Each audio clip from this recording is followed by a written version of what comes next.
여러분 안녕하세요. 네, 테크42 클라우드 인사이트 웨비나에 오신 것을 환영합니다. 저는 첫 시간을 맡은 AWS에서 일하고 있는 윤석찬이라고 합니다. 네, 첫 시간에는 조금 이 클라우드 세상이 돌아가는 이 분위기를 좀 익히기 위해서 제가 좀 뽑은 5가지 최신 클라우드 기술 동향에 대해서 살펴보도록 하겠습니다. 네, 오늘 제가 그 기술 동향을 살펴볼 때 좀 중점적으로 좀 얘기해 드리고 싶은 것이 이제 AWS에 있는 서비스들을 기반으로 할 것 같아요.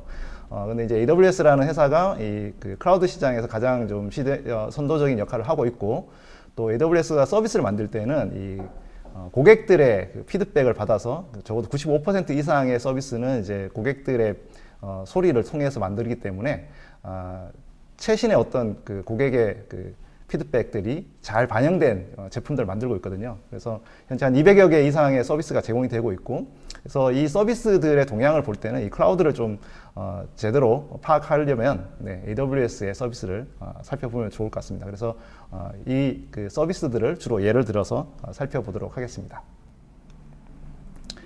제가 한 5가지 정도를 뽑아봤어요. 네, 우선 간단하게 좀 살펴보면, 첫 번째로 이제 맞춤형 실리콘을 통한 지속 가능성. 요즘에 서스테너빌리티라고 그래서 이제 ESG 경영하시는 그런 기업들이 많은데, 반도체 어떤 시장의 어떤 변화도 이 클라우드가 변화하고 있다는 거. 두 번째로는 이제 인공지능이 요즘 굉장히 활발하잖아요. 그래서 개발자들한테 어떻게 인공지능의 어떤 역량을 제공하고 있는지 좀 살펴보도록 할 거고요. 그리고 최근에 이 클라우드 동향 자체가 이 제조 또는 이런 그 산업 분야에 많이 이렇게 넘어가고 있습니다. 그래서 그런 쪽으로 그 서비스가 어떻게 나오고 있는지, 그리고 요즘에 이제 클라우드를 이제 그 도입하는 기업들 같은 경우에는 이제 디지털 전환을 통해서 이 하이브리드 환경을 굉장히 중요하게 보거든요. 이 온프라미스 환경과 클라우드 환경을 제대로 잘 접목하는 것들을 원하고 있는데, 이 그 클라우드의 어떤 개념을 사실은 이제 하이브리드를 넘어서 엣지까지 확대되고 있는 부분, 그런 부분도 서비스를 볼 수 있고요. 이제 마지막 그 제가 선택한 거는 이제 좀 개방형 클라우드 동향이 어떤지 이제 오픈소스랑 결합해서 제가 이제 살펴보도록 하겠습니다. 첫 번째는 이제 맞춤형 실리콘을 통해서 지속 가능성이 확대되고 있다. 클라우드의 가장 최근에 어떤 중요한 경향 중에 하나인데요. 이제 실리콘이라고 하는 건 반도체죠. 우리가 칩이나 반도체를 만들 때 대부분 이제 클라우드 기반 기존의 기업들이 이 인텔이나 그다음에 AMD나 이런 어떤 그 가상 서버 같은 걸 만들 때 기존의 그 벤더들의 것들 많이 사용을 하고 있다가, 최근 들어서는 클라우드 벤더들, 서비스 프로바이더들이 실제로 맞춤형 실리콘을 만들고 있습니다. 특히 이제 그 AWS 같은 경우에는 이제 이 클라우드에 적용되는 이 맞춤형 실리콘을 2013년도부터 만들기 시작을 했어요. 가장 첫 번째로는 이제 네트워크에서 이제 예를 들어 가상 서버들을 연결하는 네트워크가 굉장히 많이 사용되잖아요. 그래서 그때부터 이제 칩을 나이트로라고 하는 칩을 만들기 시작해서 이 그 가상 서버들의 어떤 네트워킹을 보완해주는 그런 칩들을 계속 만들어 왔고요. 그리고 또 2017년도부터는 이제 그 그래피톤이라고 해서 ARM 기반의 그 실리콘 칩을 만들기 시작을 했습니다. 그래서 기존의 인텔이나 AMD의 가상 서버의 칩이 아니라 그래피톤이 ARM 기반의 서버를 만들기 시작을 했고, 최근에는 그래피톤 2라고 하는 칩도 만들었습니다. 또 한 가지 최근에 이제 경향이 그 인공지능 관련한 딱 맞춤형 실리콘들이 필요로 하거든요. 이제 모델을 만들면 그 모델을 추론을 하고 또는 이제 이제 모델을 훈련시키는 거죠. 그래서 추론하는 칩이랑 그다음에 그거를 이제 서비스를 제공해주는 칩, 모델 훈련과 추론 칩, 이것들이 필요한데, 그래서 그 AWS에서 인프렌시아, 최근에 이제 트라이니움이라고 이제 올해 아마 출시 예정인데, 이런 칩들을 지금 생산을 하고 있고요. 오늘 제가 이제 중점적으로 이제 살펴보려고 하는 그 실리콘은 이제 그래피톤이라고 하는 칩입니다. 이 그래피톤, 최근에 나온 그래피톤 2 같은 경우에는 이제 ARM 기반의 EC2 인스턴스라고 이제 가상 서버에 사용을 하는 칩이고요. 그 기존의 이제 그 X86 기반의 칩보다 가격 대비 성능이 40% 이상 좋아졌거든요. 그래서 AWS 여러 가지 가상 서버 군이 있어요. 메모리가 옵티마이즈 되어 있는 R6G, 그다음에 일반적인 걸 사용하는 M6G, 그다음에 컴퓨팅, 그러니까 CPU 성능이 좋은 C6G, 그리고 이제 많은 분들이 사용하는 이제 일반적인 버스터블 인스턴스 T4G, 이런 식으로 이제 다양한 인스턴스 타입인데, 여기에 이제 그래피톤 2 칩들을 이제 사용을 하고 있고요. 그냥 이제 사람들이 ARM 기반의 서버를 쓴다고 하면 이게 뭐 좀 대용량 트래픽이나 뭐 이렇게 좀 강한 성능을 내지 못했지 않을까라고 생각을 하는데, 일반적인 우리가 이제 웹 기반의 뭐 컨테이너나 아니면 웹사이트나 이런 거에는 잘 동작하는 건 또 물론 그렇고, 뭐 데이터 분석이나 그다음에 그 고성능 그 애플리케이션들, 여기에도 C6GN이라고 이제 네트워크를 굉장히 높인 그런 인스턴스 타입을 만들어서 제공을 하고 있거든요. 그래서 그 우리가 생각하는 그 ARM 기반의 서버의 어떤 뭐랄까요, 처음에 우리가 그것까지는 아직까지 쉽지 않을 것 같아라고 생각을 했는데, 지금은 굉장히 많은 회사들이 사용을 하고 있습니다.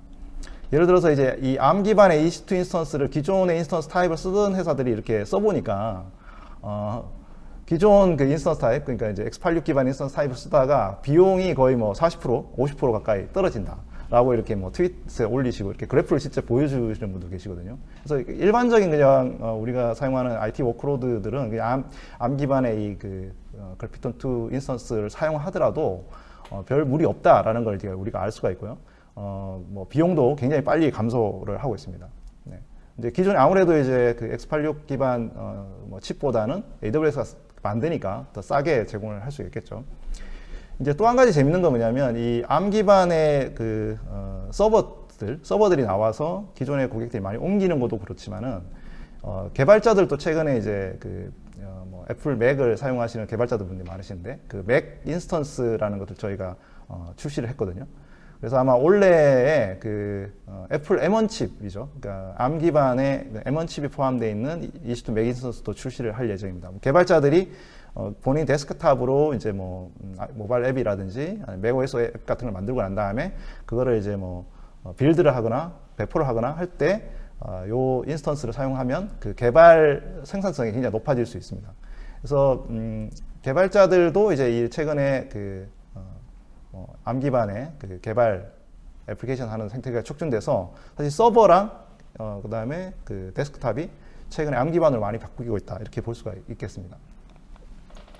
이 ARM 기반의 인스턴스 타입이 주는 또 하나의 장점이 뭐냐면은, 여러분들 우리가 일반적인 서버를 사용해 보시면 x86 서버나 뭐 데스크탑 PC도 마찬가지지만 굉장히 전력을 많이 먹어요. 네, 그래서 데이터 센터에서 전력을 많이 먹게 되는데, 이 ARM 인스턴스는 우리가 모바일 폰에서 사용하는 거랑 비슷하다고 보시면 되거든요. 칩 아키텍처가. 그러다 보니까 모바일은 굉장히 저전력으로도 사용할 수 있잖아요. 그래서 기존의 C5 X86 인스턴스보다 이 그래피톤 칩을 갖고 있는 인스턴스가 최대 300%, 345%의 전력 효율성이 있어요. 그러니까 전력을 덜 먹는다는 거죠. 한 3분의 1 정도밖에 안 먹게 된다는 겁니다. 그러면 우리가 서버에 있는 데이터 센터가 원래 이제 뭐 전기 먹는 하마다고 막 그러는데, 이 전기가 굉장히 적게 먹게 되는 겁니다. 원래 우리가 일반적인 데이터 센터들, 그러니까 일반적인 기업들이 갖고 있는 데이터 센터들에서는 이제 이 클라우드가 갖고 있는 데이터 센터에 있는 전력을 좀 생각을 해보면, 이 클라우드의 데이터 센터가 뭐 탄소 배출량이 88% 정도 절감이 돼요. 왜 그러냐면은 기존의 데이터 센터들은 워크로드가 잘 돌지 않더라도 이 서버는 항상 켜져 있거든요. 그러니까 예를 들어 밤 시간대라든지 뭐 잘 쓰지 않는 시간에는 항상 그래도 여전히 서버를 켜놔기 때문에 뭐 CPU 사용량이 뭐 5% 10%밖에 안 되더라도 전력이 먹는데, 이 클라우드 데이터 센터들은 최대한 CPU랑 메모리 사용량을 거의 뭐 70% 80% 이상 올려놓은 상태로 많이 사용을 하게 됩니다. 그래야 이제 또 값싸게 또 제공을 할 수 있기 때문에요. 그렇기 때문에 전력 사용 뭐랄까요, 효율성이라는 것이 기존의 데이터 센터보다 굉장히 높고요. 그리고 최근에 이제 AWS가 이런 데이터 센터에 사용하고 있는 전력들도 재생에너지, 뭐 풍력이라든지 아니면 이제 태양열이라든지 이런 재생에너지를 통해 가지고 이제 전력을 수요를 하고 있거든요. 그래서 아마존이 현재 재생에너지 기업으로 가장 큰 기업 중에 하나고 6.5 기가와트 정도를 재생에너지를 생산을 하고 있습니다. 앞으로도 아마 이런 지속 가능성을 확대를 해서 2040년대까지 파리 기후 협약서 대보다 10년 앞당겨 가지고 100% 탄소 배출을 억제하는 그런 어떤 전략을 가지고 하고 있습니다. 그래서 이 ARM 기반의 인스턴스를 많이 여러분들이 사용을 하시면 전력량을 훨씬 더 줄일 수 있고, 그러면 탄소 배출량도 줄일 수 있기 때문에 앞으로 지속 가능성에 굉장히 큰 도움이 되지 않을까, 그런 생각을 해봅니다. 네, 두 번째는 인공지능 분야입니다. 인공지능은 최근에 이제 많은 분들이 뭐 기계학습, 뭐 딥러닝 이런 쪽에 이제 공부도 많이 하시고 개발자분들이 많이 이제 그쪽으로도 그 역할 변화도 하시고 또 많은 분들이 이제 진입도 하고 계신데 그 인공지능을 사용하는 것이 아주 일반적인 그런 상태가 됐거든요. 그래서 그런 부분들을 어떻게 클라우드가 도와주고 있는지를 좀 살펴보도록 하려고 하는데요. 우리가 흔히 말하는 그 인공지능, 뭐 최근에 이제 기계학습, 머신러닝 이런 쪽은 굉장히 복잡하고 비용이 많이 드는 그런 프로세스가 있거든요. 예를 들어서 우리가 이제 데이터를 갖고 와서 데이터가 사실은 이제 머신러닝이라고 하는 것을 이제 훈련을 하는데 그 데이터 훈련을 하는 그 위해서는 데이터 또 수집을 하고 그걸 또 라벨링을 하고 준비를 또 해야 돼요. 그런 다음에 이제 내가 원하는 어떤 요구사항을 확실히 충족할 수 있는 머신러닝 알고리즘을 이렇게 선택을 하거든요. 그런 다음에 그 데이터를 가지고 훈련을 하고 또 관리를 하고 또 인프라가 또 이제 뭐 CPU나 메모리도 좀 빵빵하고 좋은 뭐 GPU를 사용할 수도 있고 그렇게 해서 한 다음에 모델을 만들어서 그 모델이 이제 잘 동작하는지를 이제 확인을 합니다. 그래서 뭐 그 테스트 데이터를 넣었을 때 모델이 잘 동작하면 좋은데 그게 이게 한 방에 좀 잘 안 되는 경우도 있거든요. 그러면 다시 이제 데이터를 좀 준비해 가지고 뭐 모델 최적화를 하고 또 훈련을 하고 하는 과정을 이렇게 반복을 합니다. 그런 다음에 이제 어느 정도 좀 완벽한 데이터가 모델이 만들어졌다. 그러면 실제로 이제 프로덕션에다가 배포를 하고 원하는 서비스를 제공하는 거죠. 예를 들어서 뭐 개냐 고양이냐를 판별하는 그런 비전 알고리즘이 있다. 그러면 개 고양이 사진들을 많이 준비를 하고 또 그 비전 모델을 가지고 이렇게 확인한 다음에 개 고양이 넣었을 때 잘 확인 되는지를 판단하고 판단되는 모델이 있으면 이제 그걸 가지고 이제 API로 서비스를 하는 그런 형태로 이렇게 돌아가요. 그러다 보니까 이 과정이 굉장히 지난하고 이 데이터 파이프라인 자체가 굉장히 길고 어렵습니다. 그래서 이 과정 하나 자체에 쓰는 이제 이 수동 작업도 굉장히 많고 그렇기 때문에 그걸 자동화하는 것들이 굉장히 중요하거든요. 그래서 최근에 그걸 이제 MLOps라고 부르기도 합니다. 그런데 이제 그 클라우드에서는 아무래도 이 모든 과정들을 완전 자동화할 수 있는 이제 완전 관리형 서비스를 제공할 수가 있어요. 데이터를 처리하는 작업, 그다음에 뭐 모델을 개발하는 작업, 그리고 모델을 훈련하는 작업, 그리고 그다음에 배포해서 서비스를 제공하는 작업, 이 모든 것들을 이제 한 방에 할 수 있도록 이제 아마존에서 세이지메이커라고 하는 완전 관리형 기계학습 서비스가 있거든요. 이제 많은 그 클라우드 서비스 프로바이더들이 처음에는 이제 그 혼자서 셀프 서비스를 할 수 있는 걸 만들다가 고객들이 점점 이건 좀 내가 하기 귀찮으니까 이거는 뭐 자동으로 하게 해주세요라고 하는 어떤 피드백을 많이 주기 때문에 기능적으로 이런 완전 관리형 서비스, 풀리 매니드 서비스를 많이 만들어줍니다. 그래서 이 아마존 세이지메이커가 사실은 한 4, 5년 전에 처음에 시작을 했을 때는 기능이 그렇게 많지 않았어요. 데이터 준비, 모델 개발, 모델 훈련, 모델 배포, 확장 이런 어떤 기능 하나들이 뭐 한두 개씩 있었는데 지금은 서비스가 굉장히 기능적으로 많아졌거든요. 그래서 데이터 준비부터 해서 데이터 훈련하기 위해서 레벨링을 한다거나 아니면 최근에는 이제 뭐 피처 스토어라고 해서 뭐 특성을 어떤 이제 관리한다든지 아니면 뭐 데이터를 편향할 수 있잖아요. 편향된 데이터가 있을 수 있기 때문에 그런 편향 탐지한다든지 이런 것들을 또 이제 들어가 있고 그리고 이제 그 모델 개발할 때도 이미 기존에 만들어진 모델들, 알고리즘들이 많이 있어서 그 중에 이제 골라서 이제 선택할 수 있도록 해주는 그런 기능도 있고요. 근데 모델 훈련도 이제 원클릭으로 이게 트레이닝을 하고 뭐 자동화도 시켜서 이제 최근에 이제 최적화 기능들을 넣어가지고 원하는 어떤 데이터 레인지를 주면 자동으로 그걸 다 하고 훈련을 이제 내가 직접 보지 않더라도 알아서 훈련하게 해주는 그런 기능도 들어가 있고요. 서비스도 이제 파이프라인을 가지고 마지막으로 배포나 수장할 수 있도록 MLOps 자체도 다 제공하는 기능으로 굉장히 많아졌습니다.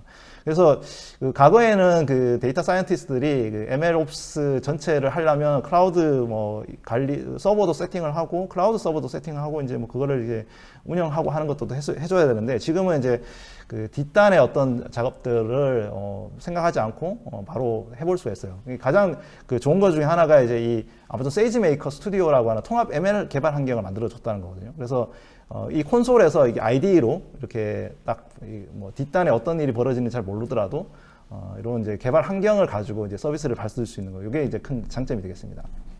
그래서 이 세이지메이커를 통해서 그 고객 혁신을 하고 있는 사례들이 굉장히 많이 있는데 리프트 같은 경우에는 자율주행 자동차 모델 훈련을 만들 때 예전에 며칠이 걸리던 걸 이제 몇 시간 단축하는 경우도 있고, 그다음에 이제 T-모바일 같은 경우도 이제 고객센터 같은 경우에 메시지 같은 것도 빠르게 데이터 레벨링을 했고요. 또 그 인투이트 같은 이제 금융 세금 신고하는 소프트웨어 같은 경우에는 예전에보다 더 빠르게 더 많이 모델을 배포를 해볼 수 있었어요. 이제 아무래도 자동화되니까요. 자, 한국에서도 이제 대한항공 같은 경우에도 이제 뭐 엔진 마모 예측 모델 만들 때 세이지메이커 활용한 경우도 있고, 국민카드 같은 경우에는 이제 리브메이트라고 하는 금융 상품 만들 때도 추천 성능이 한 3.6배 정도 향상된 경우도 있고요. 이 에코프렌트라고 SK 에코프렌트라고 폐기물을 소각하는 그런 기업인데, AI 모델을 통해 가지고 이제 뭐 질소산화물이나 이산화탄소 뭐 절감이 이제 4톤 가까이 매년 절감할 수 있는 그런 어떤 그 사례도 있습니다.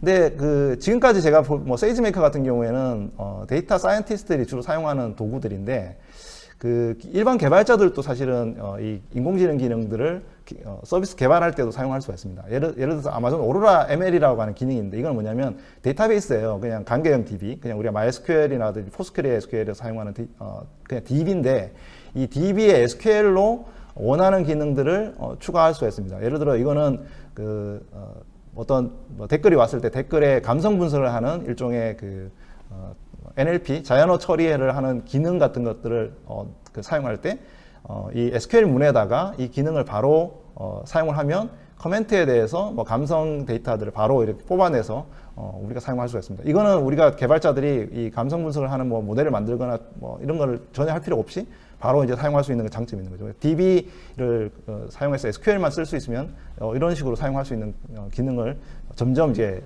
클라우드 기능에 넣고 있고요. 이런 비슷한 것들이 뭐 그래프DB, 넵튠이라고 하는 그래프DB가 AWS에 있는데, 여기에도 이제 머신러닝 기능을 넣는다든지, 아니면 레드시프트라고 데이터 웨어하우스가 있는데 여기도 머신러닝 기능을 넣어서 뭐 표준 SQL이나 아니면 GraphQL 같은 것들을 넣어서 충분히 이렇게 처리를 할 수가 있습니다. 또 한 가지 재밌는 건 뭐냐면, 이제 아마존의 그 킥사이트라고 하는 그 BI 도구가 있어요. BI 도구가 있는데, 이 BI 도구가 뭐냐면 이제 비즈니스 인텔리전스, 그러니까 데이터 분석을 하시는 분석가들이 일반 현업에서 그냥 이제 그래프라든지 아니면 뭐 도표나 차트를 가지고 볼 수 있는 BI 도구를 많이 사용을 하시는데, 이 BI 도구에도 요 그 킥사이트 Q라고 하는 이 기능을 넣었어요. 이건 뭐냐면, 원래는 이제 이런 그래프라든지 도표를 만들 때 이렇게 원하는 어떤 위젯이나 이런 것들을 통해 가지고 주는 걸 갖고 이렇게 만들어야 되는데, 자연어로 이렇게 물어볼 수 있는 거예요. 예를 들어서 뭐 캘리포니아에 가장 많이 팔리는 상품 아이템이 뭐냐, 이렇게 이제 검색을 하면 바로 그걸 도표로 만들어 주는 겁니다. 그래서 예전에는 이제 이런 것도 뭐 그 비즈니스 분석가들한테 현업에서 이런 그 도표 만들어 주세요, 이런 대시보드 만들어 주세요, 이렇게 했어야 되는데, 지금은 이제 이 그냥 일반 현업에 계신 분들도 간단하게 자연어로 검색만 해도 도표가 자동으로 만들어지는 그런 어떤 기능도 추가가 됐습니다. 네, 세 번째는 버티컬 분야로 요 인공지능 서비스가 확산되고 있다는 겁니다. 이 두 번째, 제가 아까 데이터 사이언티스트들뿐만 아니고 최근에는 이제 개발자나 BI 도구들 쓰는 일반 사람들도 이 인공지능 기능을 통해 가지고 원하는 요구사항들을 빨리 할 수 있듯이 각 분야에서도 버티컬 산업 분야에서도 인공지능이 많이 확산이 되고 있어요. 이걸 이제 잘 알 수 있는 게 그 AWS에 있는 다양한 서비스들의 이런 것들을 제공을 해주고 있거든요. 예를 들어서 이제 아마존 같은 경우에는 개인화 추천, 뭐 가장 상품 추천이라든지 이런 걸 할 수 있는 퍼스널라이즈라고 하는 서비스도 있고요. 그리고 이제 매출, 수요 예측, 물류 뭐 이런 것들을 담당하는 포캐스트라고 하는 서비스도 있고, 그리고 전자상거래에서 이제 사기 탐지, 그러니까 어떤 주문이 들어왔을 때 이게 사기인지 아닌지를 탐지해주는 그런 기능도 들어있고요. 또 이제 엔터프라이즈 검색용 이제 캔드라라고 하는 서비스, 그리고 소프트웨어 개발을 할 때 그 추천해주는 코드 추천해주는 코드 글루, 그 다음에 뭐 컴프리엔드, 아까 제가 소개해드린 그 자연어 처리, 자연어 분석 같은 거 할 때 쓰는 서비스들을 제공해주고 있거든요. 이 아마존 이게 퍼스널라이즈를 예를 들면, 기존에 우리가 이제 아까 보여드린 이제 모델을, 데이터를 뭐 만들어서 모델을 만들고 학습하고 호스팅하고 이런 어떤 그런 기능들이 다 그냥 안에 숨어져 있어요. 그래가지고 회사가 그냥 원하는 데이터를 집어넣으면 바로 맞춤형 API를 주는 겁니다. 예를 들어서 이제 도미노 피자 같은 경우에는 뭐 예를 들어서 어떤 그 고객의 프로파일이 있겠죠. 어떤 뭐 나이가 몇 살이고, 그다음에 이제 어떤 걸 좋아하고, 그리고 오늘 이제 주문한 날짜가 어떤지, 날씨가 어떤지 뭐 이런 걸 이제 주문을 하면 바로 이제 어떤 피자를 바로 이렇게 추천해 주는 거예요. 그렇게 쉽게끔 API로만 사용할 수 있는 것이 이제 아마존 퍼스널라이즈라고 하는 서비스거든요. 비슷하게 한국에서도 이런 이제 아마존 퍼스널라이즈를 써가지고 기존의 데이터 과학자들이 없음에도 불구하고 빠르게 서비스를 만든 경우도 굉장히 많습니다. 그래서 롯데마트 같은 경우에 이제 자체 쿠폰 앱이 있는데 M쿠폰 앱에 이 아마존 퍼스널라이즈를 통해서 추천을 해줬더니 기존에 그 우리가 서비스 제공하던 것보다 2배 이상의 반응을 받았다. 그리고 이제 지그재그라고 이제 얼마 전에 카카오 인수된 의류 상품 추천 서비스를 만들 때도 한 달 만에 이 서비스를 만들었다고 합니다. 그리고 인터파크 같은 경우는 이제 쇼핑 기반의 비용 절감하고 마케팅 효율을 위해서 그 포캐스트라고 하는 이제 매출 예측 기능을 통해 가지고 상품 매출 예측 기능을 통해서 이제 서비스를 제공하기도 하고, 이 메시코리아는 이제 그 배달해주는 배달 서비스 제공해주는 서비스인데, 이 배달 기사들한테 배송 수요가 어떤지 이런 것도 빠르게 이제 예측을 해준 거죠. 그래서 기존의 어떤 그 뭐 고급 인력의 그런 데이터 과학자가 팀이 없더라도 이런 퍼스널라이즈라든지 포캐스트를 사용해서 서비스를 빨리 만들 수 있는 장점이 있습니다. 이런 이런 부분에 큰 요구사항이 있는 회사들이 어디냐면 제조기업들이에요. 제조기업들 같은 경우 IT를 도입을 해야 되는데, 이거를 하려니까 또 이제 투자를 많이 해야죠. 인력도 투자해야 되고, 장비에도 투자를 해야 되고, 기존에 또 제조 같은 경우에는 또 공장 지역이라든지 실제로 우리가 이 AI를 도입하기가 쉽지 않은 분야가 많아요. 그래서 작년에 이 AWS에서 리인벤트라는 행사에서 저희가 매년 신규 서비스를 런칭을 하는데, 작년에 진짜 많이 나왔던 서비스가 이 제조와 헬스케어 이런 관련한 그 서비스들이었어요. 그래서 뭐 제조, 비전, 비즈니스 데이터, 뭐 IT 운영, 헬스케어 뭐 이렇게 서비스가 굉장히 많이 나왔는데, 그 중에 이제 몇 가지만 제가 이제 소개를 해드리도록 하겠습니다. 이게 이제 아마존 루크아웃 포 이퀴먼트라고 해서 기존 산업용 센서를 사용해가지고 비정상적인 기계의 동작을 감지하는 겁니다. 예를 들어서 공장에 있는 터빈이나 모터, 펌프 같은 이제 그 데이터에서 나오는 데이터를 보고 그 모니터 데이터를 해서 머신러닝 관련해가지고 뭔가 장비 이상이 있다라고 하는 것을 자동 식별해주는 그런 서비스라고 볼 수 있고요. 이 루크아웃 포 이퀴먼트 서비스를 만들 때 그 한국 기업들이 참여를 했어요. 그래서 GS EPS랑 두산 인프라코어에서 실제로 이 서비스의 어떤 베타 테스팅을 하면서 실제 공장에서 이 플랜트 팀들이나 이런 회사 분들이 실제로 사용을 해보고 좋은지 안 좋은지를 판단하고 이제 실제 적용한 그런 사례도 있습니다. 근데 이제 어느 정도 이 큰 규모가 있는 기업들 같은 경우에는 이제 이런 그 서비스를 사용할 수가 있는데, 좀 규모가 작거나 또는 아니면 뭐 진짜 IT 쪽에 어떤 영향이 별로 없는 기업들 같은 경우에는 이 장비 상태 모니터링 한다는 게 쉽지 않잖아요. 그래서 아예 이거를 완전히 엔드투엔드로 서비스를 제공해 줄 수 있는 이제 아마존 모니터런이라고 하는 서비스가 나오거든요. 이건 뭐냐면 센서를 아예 그 장비에 부착을 하고 자동으로 게이트웨이 통해서 AWS 클라우드로 오면 그 장비를 쓰시는 분들이 그 모니터링하는 앱이 있어요. 모바일 앱을 통해 가지고 바로 판단할 수 있게끔 해주는 그런 장비입니다.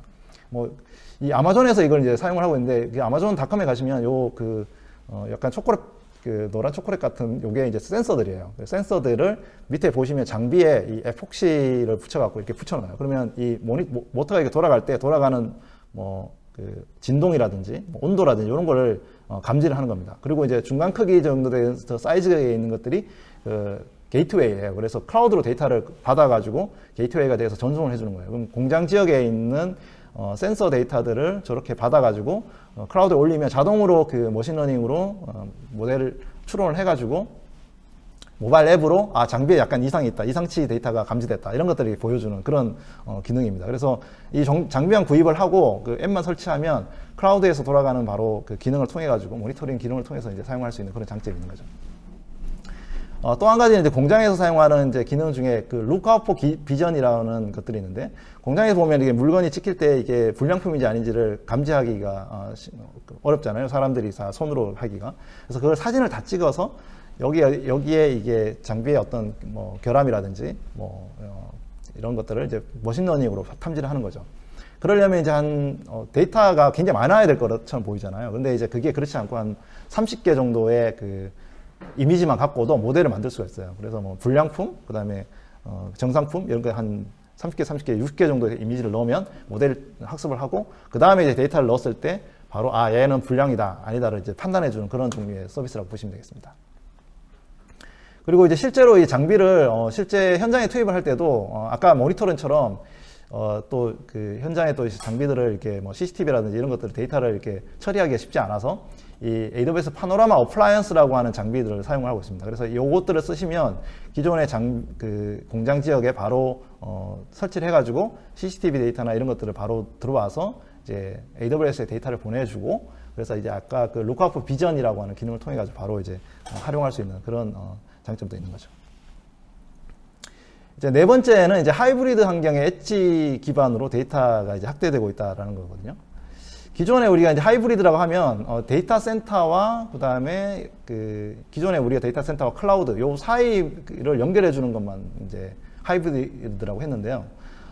좀 이게 이제 좀 확대가 돼가지고 기능적으로 확대가 돼서 지금은 이제 다양한 어떤 그 환경망들, 엣지 환경망들, 5G망, 그다음에 일반적인 대도시 지역, 뭐 굉장히 뭐 병원이라든지 뭐 제조 환경들, 공장 같은데 이런 데도 굉장히 이 클라우드를 도입해야 되는 경우가 많아졌고요. 이걸 이제 주로 하이브리드라고 우리가 이제 명명을 하고 있습니다. 그래서 이 클라우드와 하이브리드 영역을 기존의 온프라미스 데이터 센터와 클라우드 사이에 있는 다양한 영역까지도 더 확대하고 있고요. AWS에도 이제 보시면 다양한 서비스 영역들을 확대하고 있어요. AWS는 리전이라고 하는 어떤 단위의 그 데이터 센터의 그 조합이 있고, 그다음에 팝이라고 하는 이제 CDN 네트워크가 있는데, 최근에는 이제 대도시 지역에도 이런 로컬 존이라는 걸 만들어서 좀 더 고객들이 또 빠르게 접근할 수 있도록 해주는 그런 것도 만들고 있고, 5G망도 최근에 이제 웨이브랭스 존이라는 걸 만들어서 서비스를 하고 있습니다.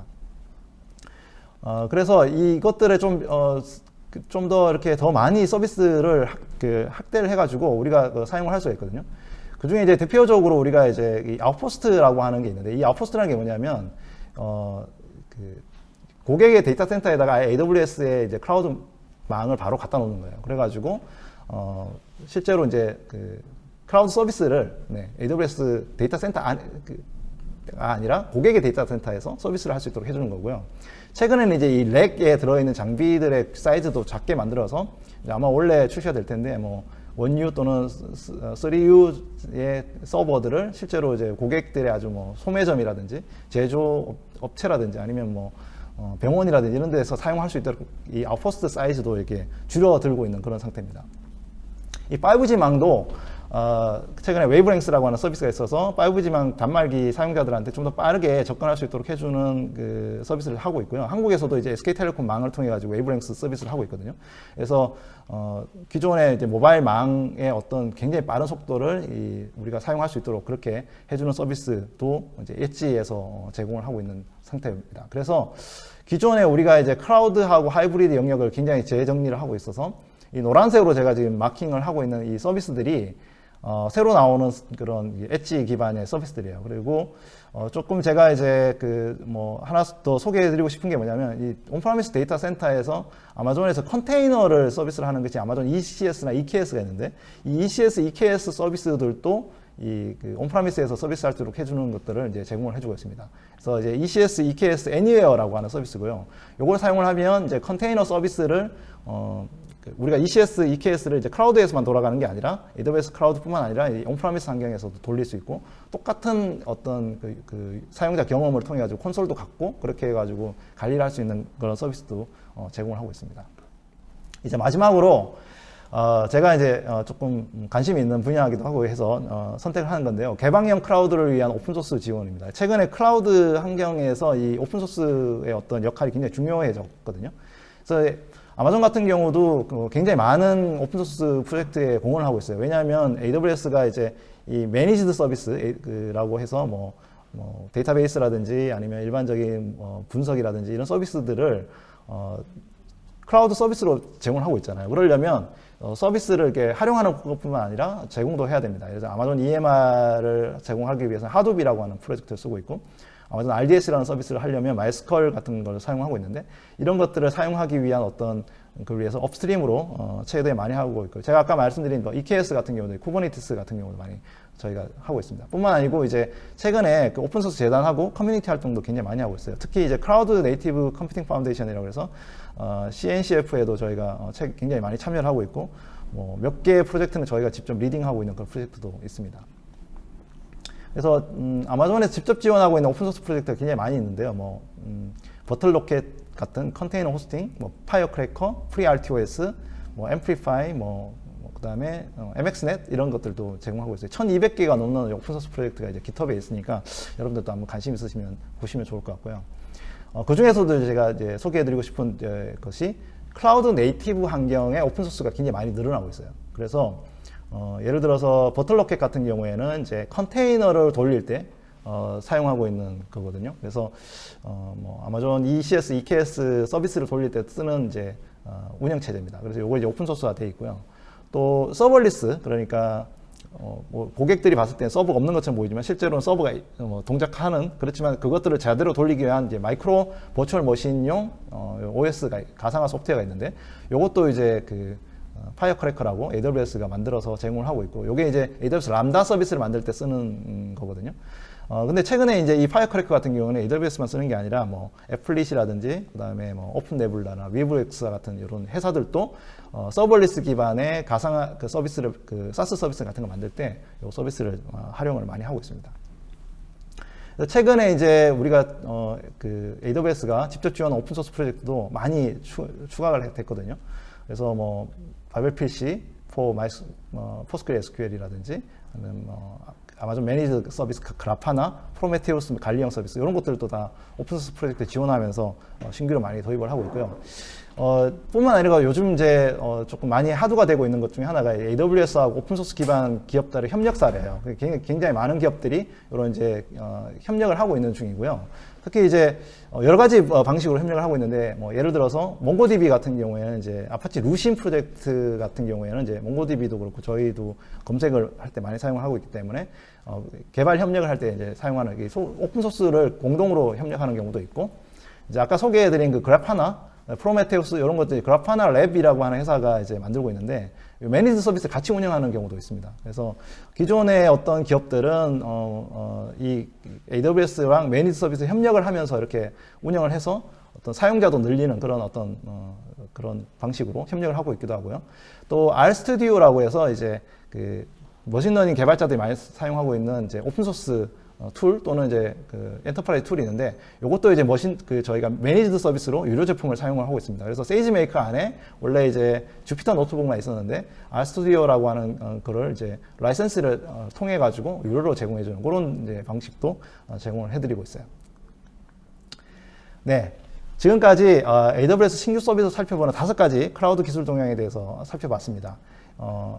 맞춤형 실리콘을 통해서 지속 가능성을 확대하고 있다든지, 그리고 개발자들한테 인공지능 역량을 굉장히 확대하고 있는 거, 그리고 최근에 제조 기반으로 버티컬 산업 기반으로 이제 인공지능 서비스가 확산되고 있고, 또 하이브리드 환경을 또 엣지 영역으로 다양하게 서비스를 확대하고 있고요.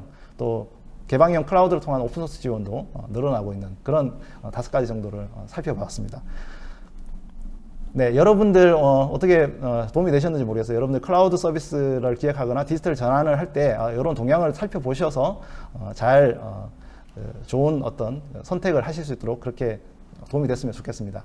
네, 더 궁금하신 게 있으시면 제 뭐 계정이나 소셜미디어 계정이나 이런 걸 통해서 문의를 주시면 또 답변도 드리고 그렇게 하겠습니다. 네, 오늘 유익한 시간을 가지시길 바라면서요. 네, 감사합니다.